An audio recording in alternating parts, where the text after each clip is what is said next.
Good morning, everyone. This is Dan O'Sullivan with your Bucks Island Area Fishing Report for Saturday, September the 9th. Hey, joining us today is going to be guest Tracy Robinson filling in for Tom, who's on vacation. Then we got Lee, Gentry, and Josh going to fill in on their lakes. We'll be right back to hear what the guys have to say. Well, good morning, everyone. This is Dan O'Sullivan with your Bucks Island Area Fishing Report for Saturday, September the 9th. Let's talk about Neely Henry after that casting for cancer tournament that was won with 17 pounds. Man, I'm telling you, that 17 pounds this time of year is strong, and that's strong any time of year. But the guys that I've talked to, most of them that really caught your better stringers were staying up tight in that grass, getting a good frog bite. You had to kind of slow it down a little bit, and then just pitching. They're pitching some kind of soft plastic. And as the sun gets up, you can kind of rotate back and forth from the thicker clumps of grass to even go into those shallow docks again. There was still some good fish caught on those docks that had brush on it. Well, Art Newberry, my partner from Spear Point Hooks, we fished it this weekend. Didn't have as great a tournament. We only caught 3 keepers. Art caught them all on a frog tight. We caught a bunch of small fish flipping and throwing some, finesse type baits, but we just decided not to weigh in. But we had a ton of fun. The lake looks pretty good. I know that there's dockfish going on. Let's talk Weiss Lake. Tell me what's going on at Weiss. Weiss is still staying strong too right now. It's really good to see right now when you've got your first 2 lakes on the Coosa that are staying strong even through this heat of summer and the September. September's tough. I don't care where you go. September's always going to be tough. Fish are in transition. The water's not quite cool enough yet for them to really go on that feed, but we're seeing a lot of activity. Seeing a lot of bait coming up in these bays right now, so that's a good sign. And every now and then you'll see a school of fish, some of these bait balls, and you'll hear a couple of big splashes in it, so something's up there underneath. It seems like the time of the year you kind of want to have a little bit of everything going on. Yeah, you might be targeting shallow cover, but you probably need to have a little swim bait, an underspin, a jackhammer, maybe even a topwater bait, because you're going to run across a little bit of everything, correct? It is, and what you're dealing with right now, especially if these fish are in that open water chasing bait, you better be quick to get on them. Having them laid out there on that front deck where when you see one blow up out there, you can put something on top of it. All right, let's talk crappie and striper a little bit, because I know that's probably starting to move a little bit. Probably not great, but starting to move a little bit, huh? It's starting to, and especially here on Weiss, we just put a whole lot more structure in about 2 or 3 weeks ago. And already on my Humminbird electronics, I can really see these fish are starting to migrate towards that brush. Even the new stuff that we put in is starting to hold fish. We're catching some on live bait, dropping straight down, but I've had more luck here lately on that Bobby Garland itty bit. It's a small presentation, and I think they're not wanting anything real big down there. But these little itty bit, a smaller bait, is something that they're looking for, and they'll pick it up a lot quicker than they will something with a little size to it. I know I ain't going to pass up a beanie weenie if I get the chance. Lee, as always, brother, we appreciate it. Talk to you again. Hey, guys, quick commercial interruption. Here we go. So, rebates. Guys, right now is a good time to get in here and get a good deal and get you ready for next season, or as an angler, to be ready for the next fishing year. So, guys, we'd love to have you come on in. So, back to the fishing report. Well, good morning, everyone. This is Dan O'Sullivan with your Bucks Island Area Fishing Report for Saturday, September the 9th. He's going full send, as he always says, on Logan Martin and Lay Lake. Josh, what's happening on that end of the Coosa River? It's getting better. Oh, like I said last week, we need some of those cooler nights to really set in. I'm ready for Mother Nature to get her stuff and go. I'm over the heat. I'm ready for it to get gone. But no, man, these fish, especially on Logan, they're really on bait right now. It's kind of like Gentry was saying though. These fish do push really shallow at certain points in time during the day. And you will catch them shallower this time of year than you'll ever dream possible. But it's a really inconsistent deal, but it gives you a shot at some better fish. Logan, you can run around and chase bait right now, and you can catch 13 to 16 inchers by the masses. But those big fish, they get real scattered out, and they're real educated by this point in time of the year. Are you starting to see those little clouds of bait kind of starting to move in towards the pockets that you see the ripples on the water?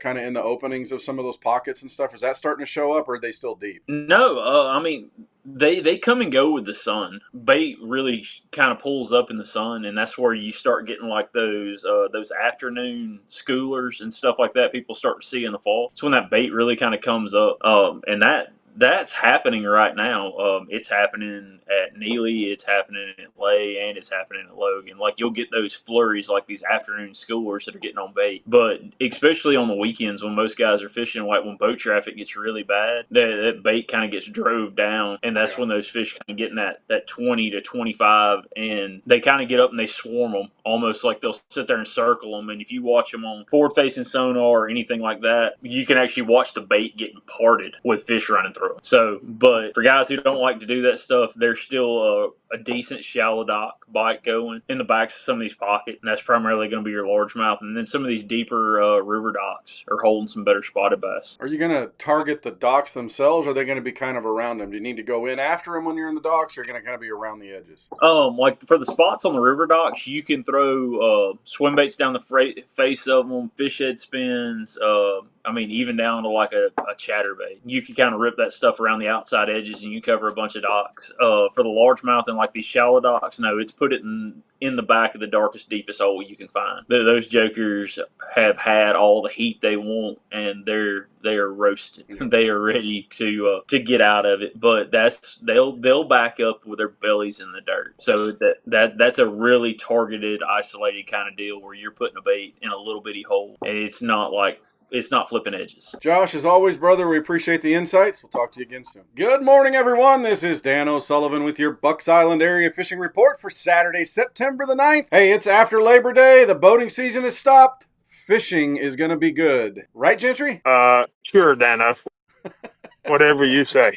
All right, tell me what's going on at Lake Martin. A lot of the same, Dano. It's just these fish are in that transition. There's still a lot of them deep. They're trying to move up. They're trying to follow the bait. Probably has to do with the bluegill. We just had that big full moon down here. There's the still want to target your deeper walls and try to find that school of bait fish, where you can have fun and just catch a bunch of fish on top water and little jerk baits and underspins, stuff like that. But as you start to pull off mid-morning and look for your trash piles or your deeper dock, something that'll hold those fish, don't be scared to go back up in the bank in a foot or two of water around lunchtime. It's I've seen it before in the fall, a buzz bait, a popper, any type of walk, something a little bit different. I prefer a rivet frog this time of year because a lot of your pine straw is falling and it's hard to get a buzz bait through it, but that rivet frog will shine. But it seems like the bigger fish have actually hit top water in the heat of the day. So that'll kind of wrap up Lake Martin, after they're done with their jacuzzi from all the boats riding around out there on Labor Day.